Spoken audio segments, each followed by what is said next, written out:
and let the oil drain.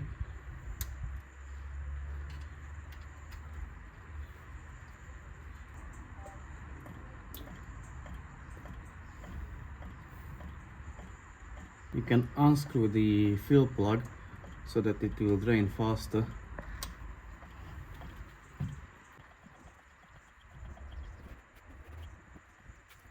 As you can see, now it got air, so it will drain faster.